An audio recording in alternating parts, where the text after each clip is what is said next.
ದಕ್ಷಿಣ ಕಾಶಿಯ ಕುಂಭಮೇಳಕ್ಕೆ ಹರಿದು ಬಂದ ಭಕ್ತ ಸಾಗರ. ಮಾಘಿ ಪುಣ್ಯ ಸ್ನಾನದ ವಿಶೇಷತೆ ಏನು? ಕಾವೇರಿಯ ತ್ರಿವೇಣಿ ಸಂಗಮಕ್ಕೆ ಯಾಕಿಷ್ಟು ಮಹತ್ವ?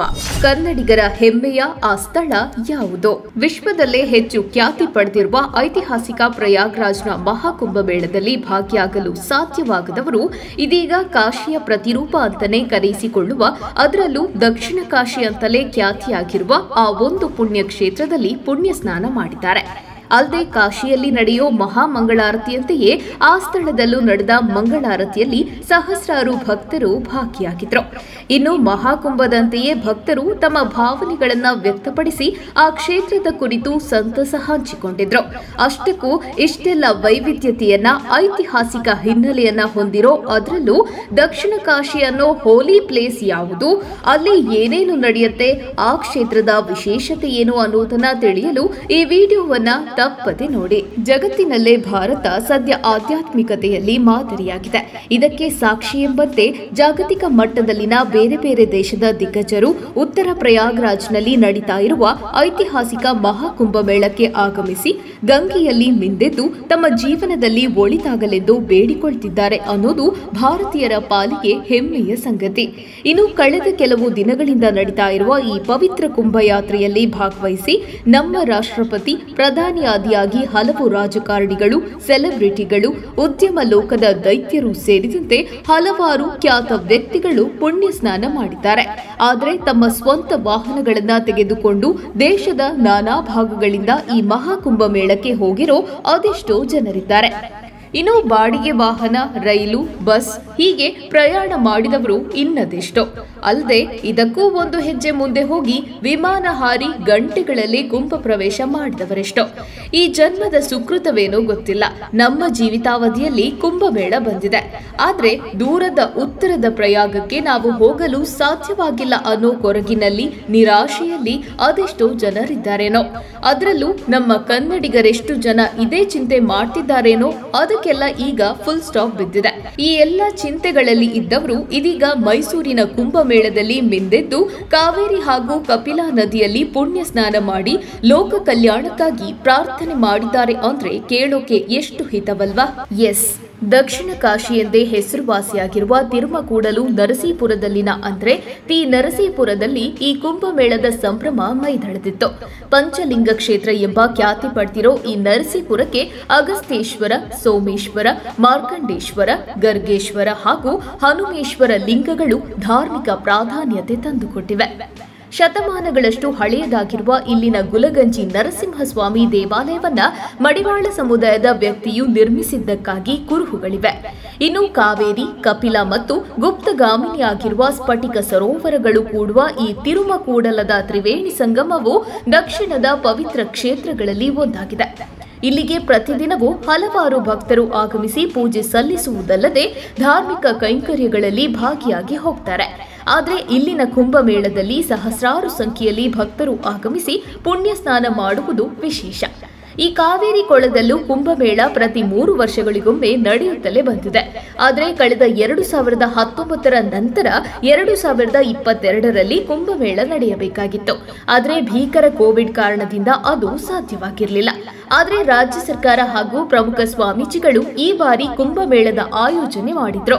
ಈ ಬಾರಿಯ 13ನೇ ಕುಂಭಮೇಳಕ್ಕೆ ತಕ್ಕ ಸಿದ್ಧತೆಯನ್ನು ಸಹ ಜಿಲ್ಲಾಡಳಿತ, ಪೊಲೀಸ್ ಇಲಾಖೆ ಅಚ್ಚುಕಟ್ಟಾಗಿ ಮಾಡಿಕೊಂಡಿತ್ತು. ಅದರಂತೆ ಫೆಬ್ರವರಿ 10ನಿಂದ 12ರವರೆಗೆ ಅವಿಸ್ಮರಣೀಯವಾಗಿ ನಡೆದ ಕುಂಭಮೇಳ ಅತ್ಯಂತ ಯಶಸ್ವಿಯಾಗಿದೆ. ಇದಕ್ಕಾಗಿ ತ್ರಿವೇಣಿ ಸಂಗಮದಲ್ಲಿ ಸಾವಿರಾರು ಭಕ್ತರು ಪುಣ್ಯ ಸ್ನಾನ ಮಾಡಲು ಅನುಕೂಲವಾಗುವಂತೆ 3 ವೇದಿಕೆಗಳಲ್ಲಿ ಧಾರ್ಮಿಕ ಸಭಾ ಕಾರ್ಯಕ್ರಮ ಆಯೋಜನೆ ಮಾಡಲಾಗಿತ್ತು. ಇನ್ನು ತ್ರಿವೇಣಿ ಸಂಗಮದಲ್ಲಿ ಪುಣ್ಯ ಸ್ನಾನಕ್ಕೆ 3 ಕಡೆ ಸ್ಥಳ ನಿಯೋಜನೆ ಮಾಡಲಾಗಿತ್ತು. ಅಗಸ್ತೇಶ್ವರ ದೇವಾಲಯ, ಗುಂಜಾ ನರಸಿಂಹಸ್ವಾಮಿ ದೇವಾಲಯ, ಭಿಕ್ಷೇಶ್ವರ ದೇವಸ್ಥಾನದ ಬಳಿ ಪುಣ್ಯ ಸ್ನಾನ ಮಾಡಲು ಅವಕಾಶವನ್ನು ಸಹ ಕಲ್ಪಿಸಲಾಗಿತ್ತು. ಇನ್ನು ರಾಜ್ಯವಲ್ಲದೆ ಹೊರ ರಾಜ್ಯದ ಮೂಲೆ ಮೂಲೆಗಳಿಂದಲೂ ಭಕ್ತರ ದಂಡೆ ಈ ತಿ ನರಸೀಪುರಕ್ಕೆ ಹರಿದು ಬಂದಿತ್ತು. ಇಡೀ ಊರಿಗೆ ಊರು ತಳಿರು ತೋರಣಗಳಿಂದ ಸಿಂಗಾರಗೊಂಡಿತ್ತು. ಅಗಸ್ತೇಶ್ವರ, ಗುಂಜ ನರಸಿಂಹಸ್ವಾಮಿ ಹಾಗೂ ಭಿಕ್ಷೇಶ್ವರ ಸ್ವಾಮಿ ದೇಗುಲಗಳು ಭಕ್ತರಿಂದ ತುಂಬಿ ತುಳುಕುತ್ತಿದ್ದವು. ಕಾವೇರಿ, ಕಪಿಲ ಹಾಗೂ ಗುಪ್ತಗಾಮಿನಿ ಸ್ಫಟಿಕ ನದಿಗಳು ಕೂಡುವ ಸ್ಥಳವಾದ ತ್ರಿವೇಣಿ ಸಂಗಮದಲ್ಲಿ ಸ್ನಾನ ಮಾಡಿದ್ರೆ ಪಾಪಗಳು ಕಳೆಯುತ್ತವೆ ಎಂಬುದು ಭಕ್ತರ ನಂಬಿಕೆ. ಈ ಹಿನ್ನೆಲೆಯಲ್ಲಿ ಸಹಸ್ರಾರು ಭಕ್ತರು 3 ಸ್ನಾನಘಟ್ಟಗಳಲ್ಲಿ ಪುಣ್ಯ ಸ್ನಾನ ಮಾಡಿ ಪುಳಕಿತರಾದರು. ಮಾಘ ಸ್ನಾನಕ್ಕೆ ಧಾರ್ಮಿಕ ಹಾಗೂ ವೈಜ್ಞಾನಿಕ ಮಹತ್ವವಿದೆ. ಈ ಕಾರಣಕ್ಕಾಗಿಯೇ ಹೆಚ್ಚಿನ ಜನರು ನರಸೀಪುರದತ್ತ ಪ್ರಯಾಣ ಬೆಳೆಸಿದ್ರು ಅನ್ನೋದು ವಿಶೇಷತೆಯಾಗಿದೆ. 6 ವರ್ಷದ ಬಳಿಕ ಕುಂಭಮೇಳ ನಡೀತಾ ಇರೋದ್ರಿಂದ ಹಾಗೂ ಪ್ರಯಾಗ್ರಾಜ್ನಲ್ಲೂ ಮಹಾಕುಂಭಮೇಳ ಆಯೋಜನೆಗೊಂಡಿರೋದ್ರಿಂದ ಈ ಬಾರಿ ಭಕ್ತರ ಸಂಖ್ಯೆ 3 ಪಟ್ಟು ಹೆಚ್ಚಾಗಿತ್ತು.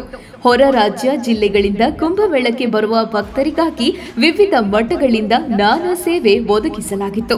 ಮುಖ್ಯವಾಗಿ ಮೈಸೂರಿನ ಸುತ್ತೂರು ಮಠದ ಶಿವರಾತ್ರಿ ದೇಶಿಕೇಂದ್ರ ಮಹಾಸ್ವಾಮೀಜಿ, ಆದಿಚುಂಚನಗಿರಿ ಮಠದ ನಿರ್ಮಲಾನಂದನಾಥ ಸ್ವಾಮೀಜಿ ಹಾಗೂ ಕೈಲಾಸಾಶ್ರಮದ ನೇತೃತ್ವದಲ್ಲಿ ನಡೆದ ಈ ಕುಂಭಮೇಳದಲ್ಲಿ ಸ್ವಾಮೀಜಿಗಳಾದಿಯಾಗಿ ಉಪಮುಖ್ಯಮಂತ್ರಿ ಡಿಕೆ ಶಿವಕುಮಾರ್, ಸಚಿವ ರಾಮಲಿಂಗಾರೆಡ್ಡಿ ಸೇರಿದಂತೆ ಅನೇಕ ಗಣ್ಯರು ಭಾಗಿಯಾಗಿದ್ದರು. ಅಲ್ಲದೆ ಮುಖ್ಯವಾಗಿ ಫೆಬ್ರವರಿ 10ರಂದು ಬೆಳಗ್ಗೆ 9 ಗಂಟೆಗೆ ಮಾಘ ಶುದ್ಧ ತ್ರಯೋದಶಿ ಪುಷ್ಯ ನಕ್ಷತ್ರ ಶ್ರೀ ಅಗಸ್ತೇಶ್ವರ ಸನ್ನಿಧಿಯಲ್ಲಿ ಅನುಜ್ಞೆ, ಕಲಶ ಸ್ಥಾಪನೆ, ಗಣಹೋಮ, ಅಭಿಷೇಕ, ದೇವತಾರಾಧನೆ, ಅಗಸ್ತ್ಯರ ಮೂರ್ತಿ ಸಮೇತ ಯಾಗಶಾಲಾ ಪ್ರವೇಶ, ವಾಸ್ತುಹೋಮಗಳು ನಡೆದಿವೆ. ಅದೇ ದಿನ ಸಂಜೆ ಧರ್ಮಸಭೆ, ಸಾಂಸ್ಕೃತಿಕ ಕಾರ್ಯಕ್ರಮಗಳ ಉದ್ಘಾಟನೆಯ ಮೂಲಕ ಆರಂಭವಾಗಿದ್ದ ಕುಂಭಮೇಳವು ಫೆಬ್ರವರಿ 12ರ ಮುಂಜಾನೆ 5:30ಕ್ಕೆ ಮಾಘ ಶುದ್ಧ ವ್ಯಾಸ ಪೂರ್ಣಿಮಾ ಮಖ ನಕ್ಷತ್ರ, ಚಂಡಿ ಹೋಮ, ಪುಷ್ಯ ನಕ್ಷತ್ರ, ಸಪ್ತ ನದಿಯ ಕಲಶ ಪೂಜೆ, ಹೋಮ, ಕುಂಭ ಲಗ್ನದಲ್ಲಿ ಪೂರ್ಣಾಹುತಿ, ಕುಂಭೋದ್ವಾಸನ ಹಾಗೂ ಸಪ್ತ ಪವಿತ್ರ ನದಿಗಳಿಂದ ತಂದ ತೀರ್ಥಗಳನ್ನು ತ್ರಿವೇಣಿ ಸಂಗಮದಲ್ಲಿ ಸಂಯೋಜನೆ ಮಾಡುವುದರ ಜೊತೆಗೆ ಪುಣ್ಯ ಸ್ನಾನ ಹಾಗೂ ಧಾರ್ಮಿಕ ಸಭೆಗಳಿಗೆ ಸಾಕ್ಷಿಯಾಗಿತ್ತು. ಇನ್ನು 2ನೇ ದಿನ ಸಾವಿರಾರು ಭಕ್ತರು ಹಾಗೂ ಪ್ರಮುಖ ಗಣ್ಯರ ಉಪಸ್ಥಿತಿಯಲ್ಲಿ ಕಾವೇರಿಗೆ ಬೃಹತ್ ಮಂಗಳಾರತಿಯು ನಡೆದಿತ್ತು. ಅಲ್ಲದೆ ಕೊನೆಯ ದಿನ ಭಾರತ ಹುಣ್ಣಿಮೆಯದ್ದು ಪ್ರಾತಃ ಕಾಲ ಬೆಳಗ್ಗೆ 9:35ರಿಂದ 9:50 ಮೀನ ಲಗ್ನದ, 11:30ರಿಂದ 12 ಗಂಟೆಯ ವೃಷಭ ಲಗ್ನದ ಅಭಿಜನ್ ಮುಹೂರ್ತ, ವಿಧಿ ಮುಹೂರ್ತ ಹಾಗೂ ವೇದ ಮುಹೂರ್ತಗಳಲ್ಲಿ ಪ್ರಮುಖ ಮಾಘಿ ಪುಣ್ಯ ಸ್ನಾನ ಜರುಗುವ ಮೂಲಕ ಮುಕ್ತಾಯಗೊಂಡಿದೆ. ದಕ್ಷಿಣ ಕಾಶಿಯಲ್ಲಿ ಕುಂಭ ಹೇಗೆ ಶುರುವಾಯಿತು?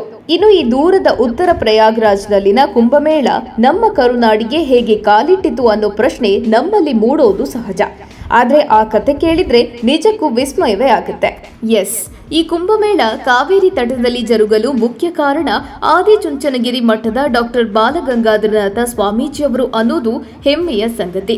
ಅದು ಹೇಗಾಯ್ತು ಅನ್ನೋದನ್ನ ನೋಡೋದಾದ್ರೆ 1989ರ ಜನವರಿಯಲ್ಲಿ ಉತ್ತರ ಭಾರತದ ಪ್ರಯಾಗ್ರಾಜ್ನ ತ್ರಿವೇಣಿ ಸಂಗಮದಲ್ಲಿ ಬಾಲಗಂಗಾಧರನಾಥ ಸ್ವಾಮೀಜಿಯವರು ಪುಣ್ಯ ಸ್ನಾನ ಮಾಡಿ ಬೆಂಗಳೂರಿಗೆ ವಿಮಾನದಲ್ಲಿ ಮರಳುತ್ತಿದ್ದರು.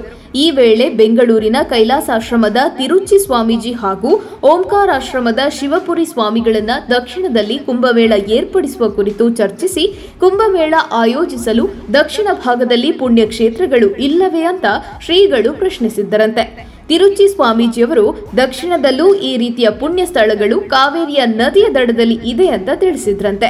ಈ ವಿಚಾರ ತಿಳಿದ ಬಾಲಗಂಗಾಧರನಾಥ ಸ್ವಾಮೀಜಿಯವರು ಕುಂಭಮೇಳದ ಬಗ್ಗೆ ಹೆಚ್ಚಿನ ಆಸಕ್ತಿಯನ್ನ ತೋರಿ ಉತ್ತರ ಭಾರತದ ಪ್ರಯಾಗ್ರಾಜ್ನಲ್ಲಿ ಇರುವ ಎಲ್ಲಾ ವಿಶೇಷಗಳು ಮೈಸೂರು ಜಿಲ್ಲೆಯ ತಿರುಮಕೂಡಲು ನರಸೀಪುರದಲ್ಲಿ ಇದೆ ಎಂದು ತಿಳಿದು ಕಾರ್ಯಪ್ರವೃತ್ತರಾಗ್ತಾರೆ. ಬಳಿಕ ಮೈಸೂರಿಗೆ ಆಗಮಿಸಿ ಸುತ್ತೂರಿನ ಶಿವರಾತ್ರಿ ದೇಶಿಕೇಂದ್ರಿ ಸ್ವಾಮೀಜಿಯವರೊಂದಿಗೆ ಚರ್ಚೆ ನಡೆಸಿ ಜಿಲ್ಲೆಯ ತಿರುಮಕೂಡಲು ನರಸೀಪುರದ ಸಂಗಮಕ್ಕೆ ಭೇಟಿ ನೀಡಿ ತಿರುಚಿ ಸ್ವಾಮೀಜಿಯವರ ಸಲಹೆ ಹಾಗೂ ಮಾರ್ಗದರ್ಶನದಂತೆ ಅದೇ ಮಾಘ ಮಾಸದ ಪೂರ್ಣಿಮೆಯ ದಿನ ಈ 4 ಜನ ಸ್ವಾಮೀಜಿಯವರ ಆಸಕ್ತಿಯಿಂದ ಮೊದಲ ಬಾರಿಗೆ ದಕ್ಷಿಣದಲ್ಲಿ ಕುಂಭಮೇಳ ಪ್ರಾರಂಭವಾಗಿತ್ತು. ಮುಖ್ಯವಾಗಿ ಉತ್ತರ ಭಾರತದ ಕುಂಭಮೇಳಗಳಿಗೆ ಹೋಗಲು ದಕ್ಷಿಣ ಭಾಗದ ಜನರು ಕುಂಭಮೇಳದ ಪುಣ್ಯ ಸ್ನಾನದಿಂದ ವಂಚಿತರಾಗುತ್ತಿದ್ದಾರೆ. ಈ ರೀತಿಯ ಕುಂಭಮೇಳಗಳನ್ನ ದಕ್ಷಿಣದಲ್ಲಿ ನಡೆಸುವುದಕ್ಕೆ ಸಾಧ್ಯವಿಲ್ಲವೇ ಎನ್ನುವ ಚರ್ಚೆಯನ್ನ ಹುಟ್ಟು ಹಾಕಿದ್ದು ಆದಿಚುಂಚನಗಿರಿ ಮಠದ ಬಾಲಗಂಗಾಧರನಾಥ ಸ್ವಾಮೀಜಿಗಳು ಅನ್ನೋದು ಇಲ್ಲಿ ಸ್ಮರಣಾರ್ಹ. ತ್ರಿವೇಣಿ ಸಂಗಮ ಹೇಗಾಯಿತು? ಕೋಟ್ಯಾಂತರ ಕನ್ನಡಿಗರ ಜೀವದಾತೆಯರಾದ ಕಾವೇರಿ, ಕಪಿಲೆ ಹಾಗೂ ಸ್ಫಟಿಕ ಸರೋವರದ ಸಂಗಮ ಸ್ಥಾನವೇ ಮೈಸೂರು ಜಿಲ್ಲೆಯ ಈ ಟಿ ನರಸೀಪುರ ತಾಲೂಕಿನ ಗುಂಜಾ ನರಸಿಂಹಸ್ವಾಮಿ ದೇಗುಲ. ಜೀವನದಿ ಕಾವೇರಿ ತಲಕಾವೇರಿಯಲ್ಲಿ ಜನ್ಮತಾಳಿ ಭಾಗಮಂಡಲ ಸಿದ್ದಾಪುರವನ್ನ ದಾಟಿ ಶ್ರೀರಂಗ ಸಮುದ್ರಕ್ಕೆ ಬಂದು ಮುಂದೆ ಕುಶಾಲನಗರ, ಶ್ರೀರಂಗಲ, ರಾಮನಾಥಪುರ, ಬಸವಾಪಟ್ಟಣ, ರುದ್ರಪಟ್ಟಣ, ಸಾಲಿಗ್ರಾಮ, ಚುಂಚನಕಟ್ಟೆ, ಕನ್ನಂಬಾಡಿ ಅಂದ್ರೆ ಈಗಿನ ಕೃಷ್ಣರಾಜ ಸಾಗರ ದಾಟಿ ರಂಗನತಿಟ್ಟು ಪಕ್ಷಿಧಾಮಕ್ಕೆ ಎಂಟ್ರಿ ಕೊಡುತ್ತೆ. ಅಲ್ಲಿಂದ ಮುಂದೆ ಪಶ್ಚಿಮ ವಾಹಿನಿಯಾಗಿ ಶ್ರೀರಂಗಪಟ್ಟಣದ ಮೂಲಕ ತಿರುಮಕೂಡಲು ನರಸೀಪುರಕ್ಕೆ ಕಾವೇರಿ ತಾಯಿ ಬರುತ್ತಾಳೆ. ಮತ್ತೊಂದು ಕಡೆ ಕಪಿಲೆ ಸಹ ಕೇರಳದ ವೈನಾಡಿನಲ್ಲಿ ಹುಟ್ಟಿ HD ಕೋಟೆ, ಕಬಿನಿ ಜಲಾಶಯದ ಮೂಲಕ ಹರಿದು ನಂಜನಗೂಡು ಮೂಲಕ ಟಿ ನರಸೀಪುರಕ್ಕೆ ಆಗಮಿಸುತ್ತಾಳೆ.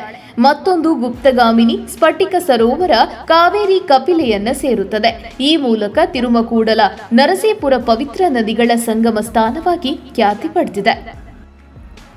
ಇಲ್ಲಿನ ಪ್ರಾಚೀನ ಕಾಲದ ಐತಿಹಾಸಿಕ ಗುಂಜಾ ನರಸಿಂಹಸ್ವಾಮಿ ದೇವಸ್ಥಾನವು ತನ್ನದೇ ಆದ ಮಹತ್ವವನ್ನ ಹೊಂದಿದೆ.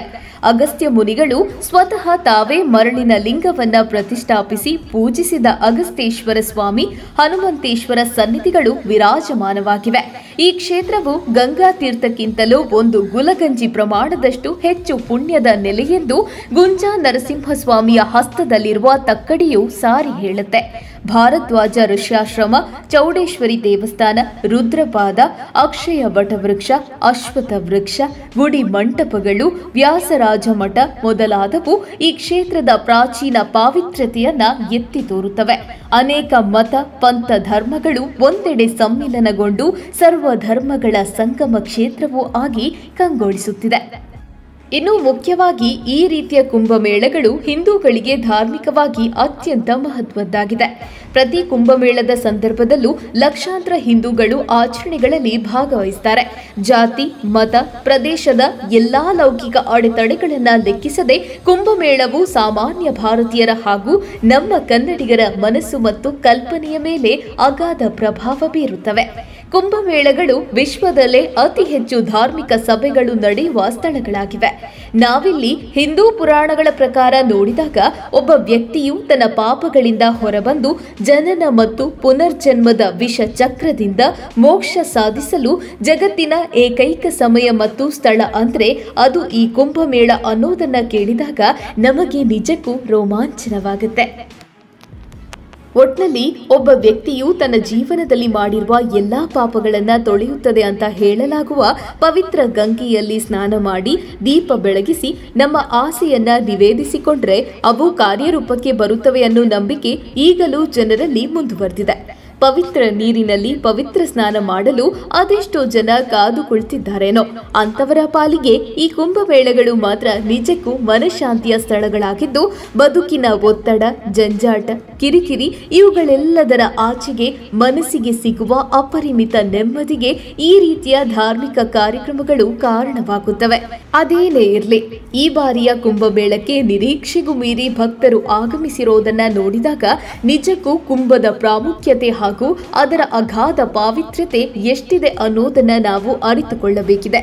ಪುಣ್ಯ ಸ್ನಾನ ಮಾಡಿದ ಅದೆಷ್ಟೋ ಜನರಲ್ಲಿ ಹುದುಗಿದ್ದ ಮನಸ್ಸಿನ ಕಲ್ಮಶ ತೊಳೆದು ಹೋಗ್ಲಿ, ಎಲ್ಲ ಮನುಷ್ಯರು ಒಂದು ಅನ್ನೋ ಭಾವನೆ ಮೂಡಲಿ, ಅದಕ್ಕೆ ಈ ಕುಂಭಮೇಳ ಪ್ರೇರಣೆಯಾಗಲಿ ಅನ್ನೋದು ನಮ್ಮ ಆಶಯ.